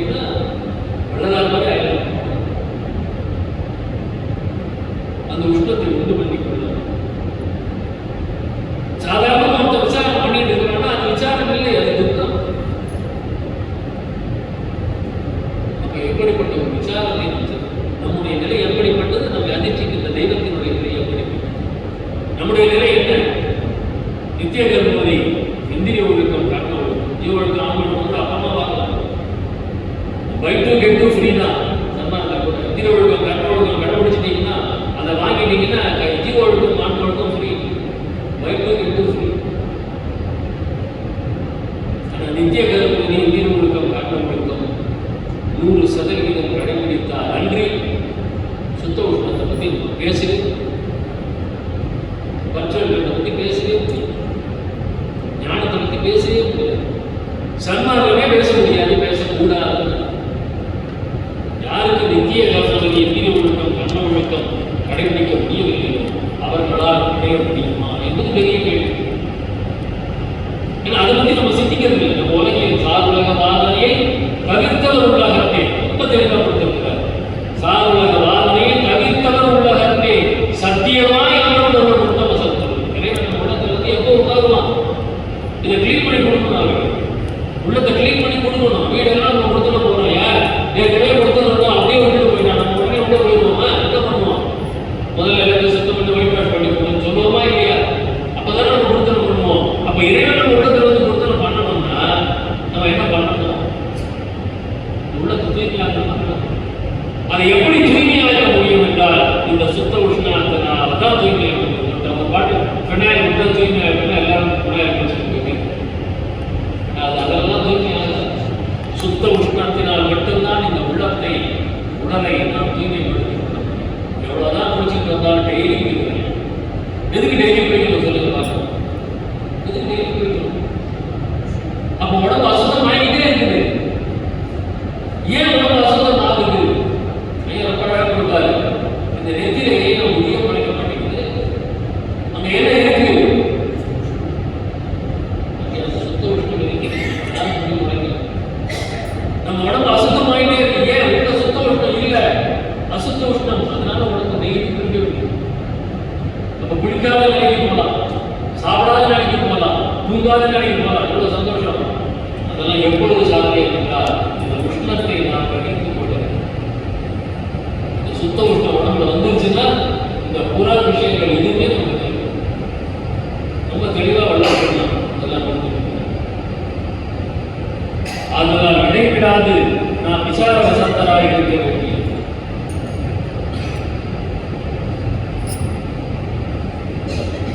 இடைவிடாது ரொம்ப தெளிவாக இடைவிடாது அப்படின்னு இருக்கும் பொழுதும் படுக்கும் பொழுதும் இந்த விசாரணை முகத்தில் இருந்தால் இருக்கும் பொழுதும் படுக்கும் பொழுதும் இருக்கும் பொழுதும் மூச்சுட்டு இருக்கிற நேரம், படுத்துட்டு தூங்குற நேரம், இந்த 2 நேரத்திலுமே இந்த விசாரணை முகத்தில் இருந்தால் தெரிய வேண்டியதை தெரிந்து கொள்ளலாம். 24 அவனை என்ன சம்பாதிக்கணும்? சம்பாதிக்க போறீங்களா? அப்போ இந்த சிந்தனையிலேயே சம்பாதிச்சிருக்க தீய வழியில போகவே கூடாது. அவ்வளவுதான் இருக்குல்ல. உடனே வேலைக்கு போகாம கற்றுக்கணுமா? அப்படின்லாம் என்ன வேலை செஞ்சாலும் சிவசிந்தனையோடு செய்யணும். என்ன பொருளாதாரம் நமக்கு வேணும் தானே? பொருளாதாரம் இல்லாமல் எதுவும் பண்ண முடியாது.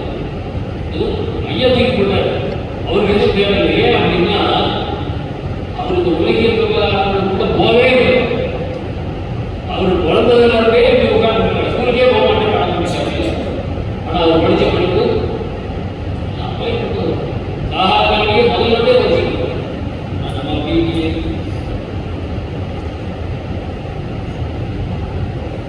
உஷ்ணத்தை உண்டு பண்ணிக்கணும். எப்படி எல்லாம் உண்டு பண்ணிக்கணும்? உஷ்ணத்தை எப்படி எல்லாம் உண்டு பண்ணிக்கணும்?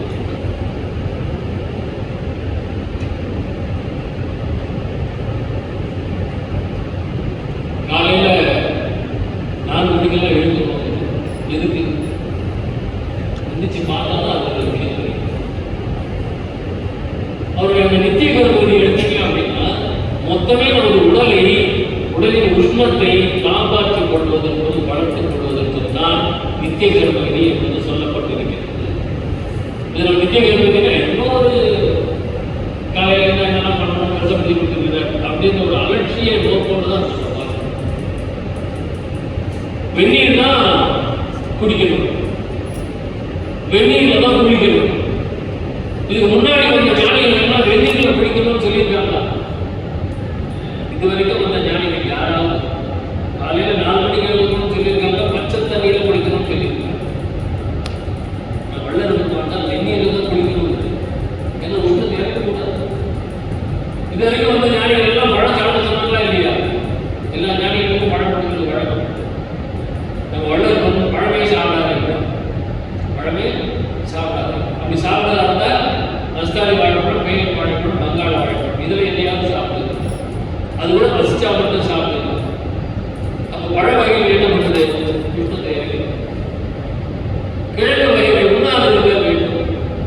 ஏன் சொல்லியிருக்காரு? கிழங்கு என்ன பண்ணுது? மாவு பண்டம், சாவு பண்டம். ஒரு பழம் மாவு பண்டம், சாவு பண்டம்.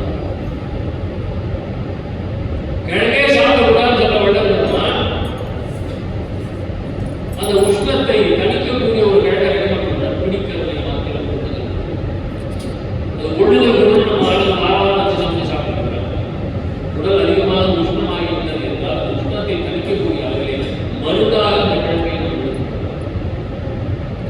தாமதம் கரைத்தல் வேண்டும். முதல் காலப்பான பழங்க யாருன்னா எப்படி அவங்களுக்கு சுத்த உஷ்ணமாகிய நிலையில் நிறுத்தப்படும். ஏன்னா வாதப்பித்த அந்த சிறையத்துக்கு சொல்லக்கூடியது எல்லாம் இந்த உஷ்ணத்தை மாற்றி மாற்றி வச்சிருக்கோம். அப்ப நம்ம உஷ்ணம் சீராக இருக்க வேண்டும். உடம்புல எல்லாம் சீராக மலம் உடம்புல தங்கிருச்சுன்னா முடிஞ்சிருச்சுங்க, அவ்வளவுதான். மலம் உடம்புல தங்குதுன்னா நம்ம கதைப்படியே போதும். ஏன்னா நம்ம ஒரு நாள் தானே போகலாமா, 2 நாள் தானே போகலாமா, இல்லை எனக்கு கப்பியாதான் போகலாமா, இல்லை காஃபி குடிச்சாதான் போகலாமா, பேப்பர் படிச்சாதான் போகலாமா, டாய்லெட் கூட பேப்பர் போய் அண்ணாம மாட்டோம்.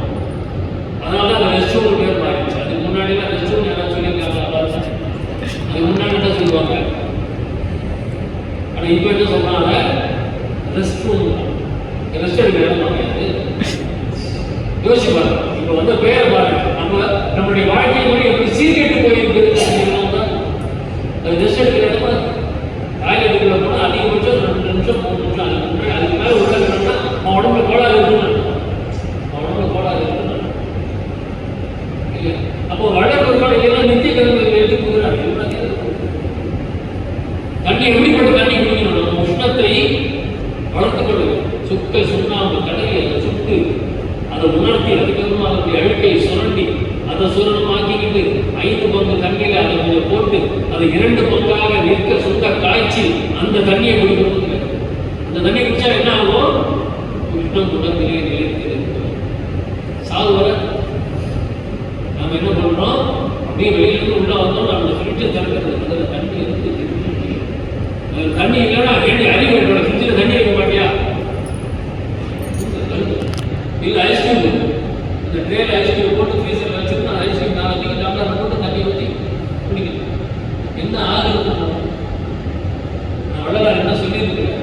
சுத்த சுண்ணாம்பு கடுகை சுட்டு அதை உணர்த்தி அதை சுரண்டி எடுத்து அதுக்கப்புறமா அதை பொடி பண்ணி அதில் கொஞ்சம் எடுத்து 5 பங்கு தண்ணியில் அதை கொஞ்சம் தேவையான அளவு போட்டு அந்த 5 பங்கு தண்ணி 2 பங்காக சுட்ட காய்ச்சி அந்த 2 பங்கு தண்ணி குடிக்கணும். எதுக்காக? அவருக்கு வேலை இல்லையா, இல்லை நம்மளுக்கு வேலை இல்லை. அதை குடித்தோம் அப்படின்னா தான் இந்த சுத்த உஷ்ணம் நம்மளோட உடம்பிலே. இந்த உஷ்ணத்தெல்லாம் விரைவு பண்ணணும், இவ்வளோ விரைவு. அப்போ அதை நம்ம சேர்த்துக்கொண்டே ஜீரக சம்பா அரிசி நிறைய பேர் கொடுத்துருக்காரு, பச்சை அரிசி நிறைய பேர் கொடுத்துருக்காரு. உளுந்தல் அரிசி தான் நல்லா இருக்கும், பச்சை அரிசி சாப்பிட்டா வயிறு வலிக்குது, ஜீரக சம்பா அரிசி சாப்பிட்டா வயிறு வலிக்குதுமா. ஏன்? உஷ்ணத்தை உண்டு பண்ணக்கூடியது. அது கொஞ்ச நாள் சாப்பிடுங்க, பக்குவம் ஆகிடும், உடம்பு பக்குவம் பட்டுடும் அப்படின்னு கேட்க மாட்டாங்க. இல்லை வேண்டாம், அது எப்படி பொருள் வச்சு சாப்பிடும். நல்ல ஜீரக சம்பா அரிசி, முதற்பட்சம் ஜீரக சம்பா அரிசி. அது இல்லைன்னா போனாலும் பச்சை அரிசி. அடுத்தது அவருடைய காய்கறிகள், நமக்கு கேரட்டு, பீன்ஸு, காலிஃப்ளவர், குடமிளகா, அதெல்லாம் தான் நமக்கு கடையில் போய் கத்திரிக்காய் வாங்கி 2 நாள் சமைச்சு பாருங்க. நீங்கள் என்ன சொல்றாங்க பசங்க? ஏன் காய்கறி உங்களுக்கு தெரியாது, எப்போ பார்த்தாலும் கத்திரிக்காய் வாழைக்காய் இதுதான் சமைக்கிறீங்க. ஏன்னா அவங்களுக்கு தெரியாது. கத்திரிக்காய், வாழைக்காய், முருங்கைக்காய், அவரைக்காய், கொத்தவரைக்காய், இந்த 5 காய்களும் நமது உஷ்ணத்தை தக்க வைப்பதை நிறைய கொண்டு வருகிறது. ஐயா, 5 காய்கறிகளை சாப்பிட தோணுது. உஷ்ணத்தை தக்க வைக்கிறது கூட இல்லை, நம்மளுடைய பொருளாதாரத்தையும் தக்க வைக்கிறது. 1 கிலோ கேரட் பீன்ஸ் 1 கிலோ வாங்கி பாருங்க, 1 கிலோ கத்திரிக்காய் வாங்கி பாருங்க. பர்சல வச்சு எது இல்லையா? 5 காய்கறிகள், ஒரு கீரைகள் சொல்றாரு, முருங்கை கீரை, கரிசலாங்கண்ணி, போனா வந்து பொன்னாங்கண்ணி, வல்லாரை, புளியாரை, இந்த கீரை மட்டும் சாப்பிடுது. நமக்கு எடுத்து 6 கிலோ முளைக்கீரை, அகத்திக்கீரை கூட சாப்பிட்டுருக்கிறோம். அகத்திக்கீரை மாட்டுக்கார அதையும் எடுத்து சாப்பிட்டுருக்கிறோம். அகத்திக்கீரை அமாவாசைக்கு கொடுத்தா ரொம்ப நல்லது. அமாவாசைக்கு யாருக்கு கொடுக்கணும்? நமக்கா? அப்போ இந்த மாதிரி இந்த வள்ளல்களுக்கான நீங்க வாழ்க்கையில் எடுத்து பார்த்தீங்க அப்படின்னா அனைத்தும் அந்த சுத்தத்தை தக்க வைத்துக் கொள்கின்ற அளவில் இருக்கும் அற்புதமான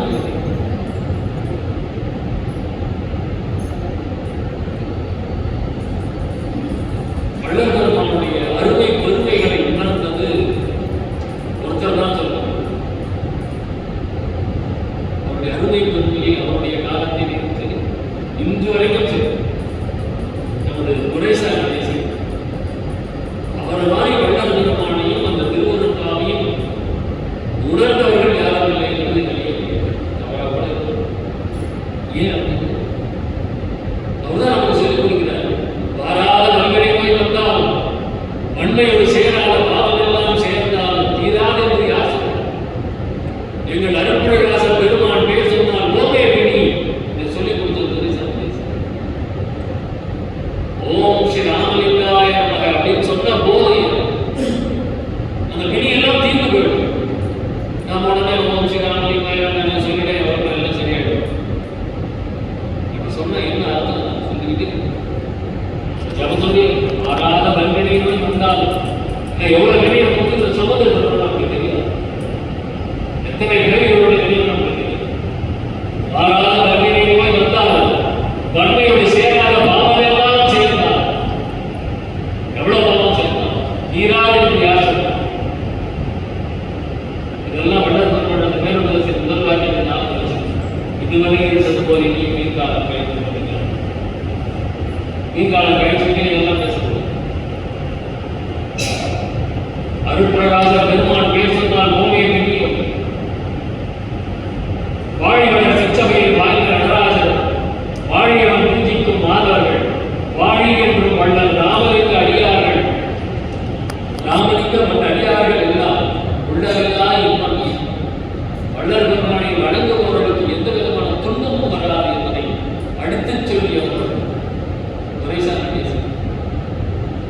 சாத்திரம் கற்று சமயம் தெரிந்த சற்சங்கத்தில் நேத்திரம் போன்ற அருட்பிரகாசன் நெகிழ்ந்துரைத்த தோத்திர ரூபமதாய் அருட்பாவை தொழுது நிதம் பார்த்திருந்தாலும் பழவினைகள் பறந்துவிடும். அருட்பா பார்த்து இருந்தாலே பழவினைகள் பறந்து போகும். எப்படி உணர்ந்திருக்கிறது? அடிசில் கொண்டு வைப்பொன் களத்தில் மறிந்தெடுத்து மேலடி மெத்தையில் மேலிருந்தால் ஒரு மேன்மை இல்லை. அடிசில் கொண்டு வைப்பொன் களத்தில் மறிந்தெடுத்து மேலடி மெத்தையில் மேலிருந்தால் ஒரு மேன்மை இல்லை. ஆறடி வீச்சிருந்தோர் புகழாம் அருட்பாவில் உள்ள நாலடி கற்றுணர்ந்தால் வருவே புத்தி ஆனது. 4 அடி அருட்பா பாட்டிருக்கேன், அதை கற்று உணர்ந்தால் 4 வரைக்கும் கற்றுணர்ந்தால் வருவே புத்தி நானது. பொன்னாலே சூழ்வதும் புகழ்கின்ற புனித ஞான ராமலிங்க புனித ஞான மன்னாலே வாழ்வந்த மன்னருப்பா மாமுறையை மகிழ்வொடு சொன்னாலே நாவினிக்கும் கேட்டாலே உலகினிக்கும் துதித்த பேருக்கு முற்றும் முன்னாலே செய்த வெளிப்பொழிந்த கைகூடும் நோக்கம். அருப்பாக சொன்னா வாய்க்கும் கேட்டா காது உணர்ந்தோம் அப்படின்னா இதுவரைக்கும் என்னென்ன நிலைகள் இருக்கின்றதோ அத்தனையும் நூற்று ஒழிந்து கைகூடும். அருப்பாவுடைய பெருமையும் வள்ளலுடைய பெருமையும் தெரியாம அவரை பத்தி யோசிச்சா போதும், அவர் பேர் சொன்னா போதும். அருப்பா 1 ரூபா படிச்சாங்க திரும்ப திரும்ப அந்த 1 ரூபா ஒரு நாளைக்கு ஒரு பாட்டு எடுத்து படிக்கும். ஒரு நாளைக்கு ஒரு பாட்டு, அந்த பாட்டையே நீங்க 4 தான் திரும்ப படிச்சுட்டு என்னென்ன கருத்துக்கள் இருக்கோ அத்தனை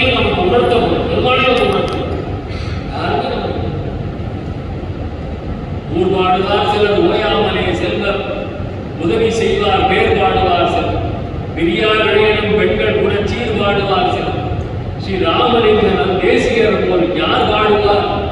கேட்ட போதே புலன்கள் அடங்கியது. பாட்டு கேட்ட புலனெல்லாம் அப்படியே உள்படா உணவும் குறைபடா உணவும் பொய்படா ஒழுங்கும் சோர்ந்து கண்படாத இரவும் மகனும் நின்றனையே கருத்தில் வைத்து ஏற்றுதல் உள்பணியின் உடுப்பணியின் உலகரை நம்பியேன் நண்பனே உன்னையே நம்பினேன் கைவினையே எல்லாம் புரி புலன்கள் எல்லாம் அப்படியே நம்மளோட கட்டுப்பாட்டு ஒரு பாட்டு அடித்த ஓர் மகனை தந்தையை நடித்தால் தாய் உணர் அடைப்பன் தாய் அடைத்தால் பிடித்தோடு தந்தை அடைப்பன் இங்கனுக்கு பேசிய தந்தையும் தாயும் குடித்தீர்மேறி அம்பலத்தாலும் புனித நீ அதனால் என்னை அடித்தது போது அனைத்திடல் வேண்டும் அம்மையப்பா. ஒவ்வொரு பாட்டும் வள்ளல் பெருமானை இடத்திலே ஒவ்வொரு சேர்க்கக்கூடிய பாட்டு. படமுடியால் இடித்துயரம் படமுடியாதே பட்டதெல்லாம் போதும் இந்த பயம் தீர்த்து இப்பொழுது என் உடல்நீராதியை எல்லாம் நீ எடுத்துக் கொண்டு உன் உடல்நீராதியை எல்லாம் உடனிருக்கிறேன். கடலூர் சிற்றம்பலத்தில் வாழ்வாய் என் கண்மன் மணியை என் குருமணியை மாணிக்க மணியை நடன சிகாமணியை நவமணியை ஞான நன்மணியை பொன்மணியை என்ன வேணாலும் சொல்லி வளர்ந்து அற்புதமான நம்மிடத்திலே அவருடைய பாட்டு நம்ம படித்தோம் அப்படின்னா ஒரு தரம் படிக்கும் உடல் பொறி கரணம் போய் உயிர் அனுபவம் கூடும். ஒரு தரம் படிக்கும் உடல் பொறி கரணம் ஓய்ந்து உயிர் அனுபவம் கூடும். இருதரம் படிக்கும் எண்ணிலா சித்தி ஓர்ந்து இன்ப அருள் அனுபவம் கூடும். அதையே மறுதரம் அதையே முத்தரம் படிக்கும் மண் இறை அனுபவம் கூடும். கருதரம் வள்ளல் கனிவுடன் உரைத்த கவி அருட்பாவில் ஓர் கல்வி. ஒரு பாட்டை ஒரு தடவை படிச்சா உயிர் அனுபவம், 2 தடவை படிச்சா அருள் அனுபவம், 3 தடவை படிச்சா மண் இறை அனுபவம் கூடும். அருட்பா நம்மிடத்திலே இருக்கிறது. நாம் என்ன பண்ணுறோம்? பக்தி வரும் பழவெளிகள் பலத்தோடு மூலமல பகுதி மாறி புத்தி வரும் பிள்ளைகள் மூலம் போதும் ஆனந்தம் போகும் சாந்த முத்தி வரும் அழியாத நோக்கம் வரும் முதுகடஞ்சும் உலகில் எல்லா சக்தி வரும் ராமலிங்க தேசிய அருட்பாவை சிந்திப்போம். வள்ளல் பெருமானுடைய அந்த திருவருட்பாவை நாம் சிந்திக்க வேண்டும்.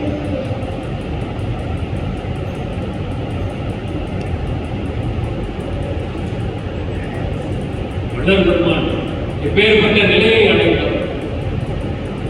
மரண பெரும்பினி மாறா வகையில் கரண பெருந்திரள் காட்டிய மரண பெரும்பினி மாறா வகையில் இந்த மரணமாகிய பெரும்பினி மறுபடலாம்.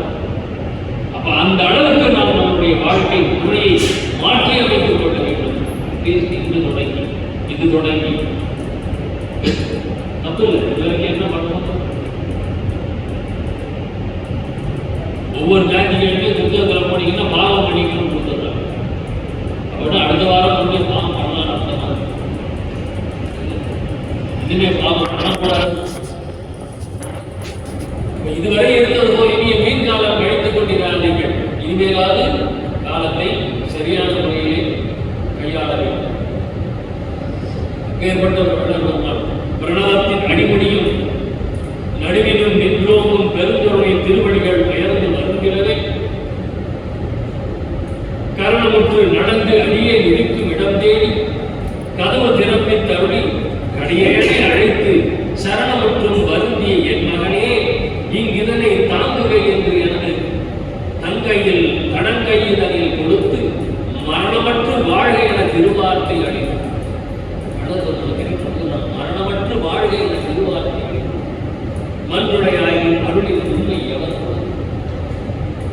இப்ப இறைவன் வள்ளலாருக்கு கொடுத்ததான் வள்ளல் பெருமான் பார்ப்பாரு. அவன் நமக்கே வள்ளலார் கொடுக்க மாட்டாங்க. தனக்கு கிடைத்ததெல்லாம் நமக்கு கொடுக்கணுங்கிறதுக்காக வாழ்கிறார். அப்பா நான் வேண்டுதல் கேட்டு அருள் புரிதல் வேண்டும். எதுக்கு அருள் வேண்டும் கேட்டார்? அவர் நல்லா இருக்கா? எதுக்கு? ஆவியர்களுக்கெல்லாம் நான் அன்பு செய்ய வேண்டும். ரொம்ப தெளிவா இருக்கிறார். எதற்காக அவருக்கு அருள் வேண்டும்? எதுக்காக எனக்கு இந்த நிலை வேண்டும்? ரொம்ப தெளிவு. ஒருவனால் அனந்தம் பேர்களுக்கு நன்மை உண்டாகும்.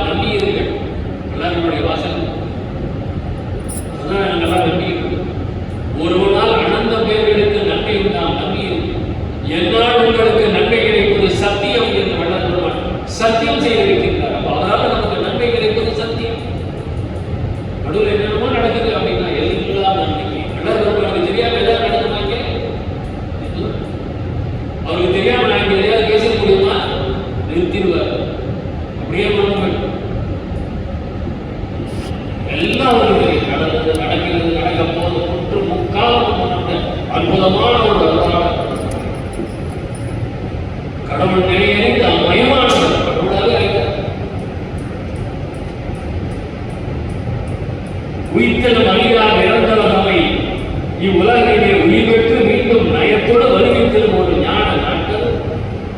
ஞான நாட்டம் கற்ப கோடியில் பயத்தோடு சாகா வரவும் எந்தனைக்கே வழங்கின பெற்றன் சாகாவும் எந்தனைக்கே வழங்கின பெற்றன் மரண பயத்தை விட்டொழித்தே. நமக்கெல்லாம் மரண பயம் போயிடுச்சா? என்ன போறதுக்கு எதுவும் பண்ணல. வளர்பவன் தைரியமா சொல்றாரு, மரண பயத்தை விட்டொழித்தேன், எனக்கு இது போதும் பண்ணியதனம் பலித்ததிலே. ஒழித்தேன் அவலம் அச்சம் எல்லாம் ஓடத் துறந்தேன், முருகன் எல்லாம் கழித்தேன், மரணக்களை பற்றேன் கழித்தேன், பிறவிக்கடல் கடந்தேன், வழித்தேன் சிற்றம்பலம் எல்லாம் பாட்டை மறந்தேன், பரம்பரத்தை ஒழித்தேன், கருத்தின்படி எல்லாம் விளையாடுவதற்கு நிறைந்தேன். வாழியன் தோழியன் வார்த்தைகள் என்றும் மரண நிலாவரம் நான் பெற்றுக் கொண்டேன். எங்கேய மரணத்தை விடுவித்து விட்டேன். நம்ம உடம்புல மரணம் இருக்கு, அதை எப்ப நம்ம ரிலீஸ் பண்ண போறோம்? ரிலீஸ் பண்றாரு. எங்கேய மரணத்தை விடுவித்து விட்டேன். அஞ்சலை நீ ஒளி சிறிது மகனே அருட்பெரும் ஜோதியை அழித்தவன் உமக்கே. எது அருட்பெரும் ஜோதி? அந்த மனசிலத்தை பண்ணி வைப்போம் தான் அருட்பெரும் ஜோதி. அஞ்சலை நீ ஒளி சிறிது என் மகனே அருட்பெரும் ஜோதியை அழித்தவன் உமக்கே. இந்த பாட்டு வந்ததா இயல்பாக வேறுற்ற உலகின் சமயம் அந்த நெறியலாமே போட்டு பிள்ளை விளையாட்ட உணர்ந்தால் எல்லாரும் அப்படியே படித்து செத்து போயிட்டு நிறைய போனாரா? நீ சுத்த செத்தாக நெறிகாட்டி அவர்கள் வழிகாட்டு படல கேட்கா என்ன எதுக்கியா கூட நான் பாட்டுக்கு சொல்லிட்டே கிடக்கிறேன். நீ என் பிள்ளை யாவதாலே வேலை கொள்கை என்று கேட்டான். அதனால இப்போ என் வேலையை போய் பார்க்க என் பிள்ளை யாவதாலே வேலை கொள்கை என்று கேட்டேன். பயன்படுத்த நான் எப்படி அகத்தை நிறுத்த புறத்து எடுத்து அந்த உலக அனைவரையும் ஜகத்தை நிறுத்தி சன்மான சங்கம் தரைவித்து அவர் மிகத்தை பலத்தை பெற்று மகிழ்ந்திருக்கிறது அருளை பெற்றே அப்படின்னு பாட்டாரு. ஆனாலும் எப்படி ஆண்டவர் பாட்டு அஞ்சலை நீ ஒன்று சிறிது மகனே அருட்பெரும் ஜோதியை அழித்தவன் உமக்கே துஞ்சிய மாந்தரை எழுப்புக நலமே சூழ்ந்த சுத்த சன்மார்க்கம் செலுத்து. நலமே சூழ்ந்த சுத்த சன்மார்க்கம் படிக்கும்போது எல்லாம் வேற மாதிரி படிப்பாங்க. பாட்டு நீங்க கேட்டுருக்கலாம், வேற மாதிரி பாட்டு வார்த்தையை அடுத்த வழியில சேர்த்து படிச்சிருவாங்க. அஞ்சலை நீ ஒரு சிறிதும் என் மகனை அருட்பெரும் ஜோதியை அழித்தவன் உமக்கே துஞ்சிய மாந்தரை எழுப்புக அப்படின்னு அடுத்தது எழுப்புக நலமே படிச்சிருவாங்க. துஞ்சிய மாந்தரை எழுப்புக நலமே சூழ்ந்த சன்மார்க்கத்தில் செலுத்து. சுகமே நிச்சுர சுகம் அப்படியே போகும். சன்மார்க்கம் இருக்கிறது சுகம்தாயா கிடைக்கும். நம்ம சில விஷயங்கள்லாம் நடக்கும்போது துக்கப்பட்டிருக்கோம். இல்லை, அது சுகத்தை நமக்கு மறுபடைப்பதற்காக இறைவன் வள்ளல் பெருமான் நமக்கு ஏற்படுத்தியிருக்கிறது. அது கூட துக்கப்படவே கூடாது. சுகமே நிச்சுர மெய்ப்பொருள் மேலிலை தருகை விஞ்சைகள் பலபட விளப்புகை என்றாய் தஞ்சம் என்ற கர்த்தருள் சத்திய முதலிய தனிகள் ஆணை நீ அஞ்சலை அருள்வழி தருகின்றான் கோணை மாநிலத்தவர் எல்லாம் நின்னையே குறிக்கொள்வர். வள்ளல் பெருமான் தன்னை பத்தி பாடுறார், தன்னை பத்தி இறைவன் சொன்னதாக பாடுகிறார். ஆணை நீ அஞ்சலை அருள்வழி தருகின்றான் கோணை மாநிலத்தவர் எல்லாம் நின்னையே குறிக்கொள்வர். எனக்கே எம் ஆணை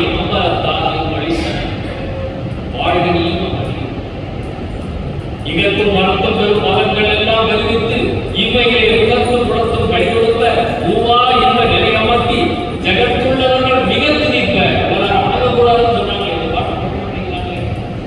ஜகத்துள்ளவர்கள் மிக துதிப்ப தப்போனை வைத்து என்னுடைய அகத்தும் புறத்தும் விளங்குகின்றார். அடியே அகத்தும் புறத்தும் இறைவன் விளங்கிக் கொண்டிருக்கின்றார். ஜகத்துள்ளவர்கள் அனைவரும் மிக துதிப்ப அனைவரும் வள்ளல் பெருமானை துதிக்கக்கூடிய அளவிலே இறைவன் வள்ளல் பெருமானை நிறுத்தி இருக்கின்றார் என்பதை காட்டக்கூடிய ஒரு அற்புதமான பாட்டு. அச்சமெல்லாம் தவிர்த்தருளி இச்சைகளாம் வழித்தாமே என் அப்பா என் ஐயா என் அரசே அப்படிங்கிற பாடல பாடுறார். இச்சமயம் எழுந்தருளி இரவாத வரவும் எல்லாம் செய் வந்த சித்தி இயற்கையும் தந்தனி. வள்ளல் பெருமான் இரவாத நிலை அடைந்ததுக்கு கிட்டத்தட்ட 85 பாடல்கள் இருக்கு. வள்ளல் பெருமான் பெருவாள் அடைந்தார் என்கின்ற நேரடி பொருள் கொடுக்கக்கூடிய பாடல்கள் ஆக்கள் அழைத்த முதலாம் தொழில் ஓர் ஐந்தறிவில் தேக்கி அவதோடு நீ செய் என்றான். ஆக்கள் அளித்த முதலாம் தொழில் ஓர் ஐந்தறிவில் நீ செய். ஐந்தொழில் செய்வதற்குரிய அதிகாரம் முழுவதும் வள்ளல்வர்களுக்கு அளிக்கப்பட்டிருக்கிறது.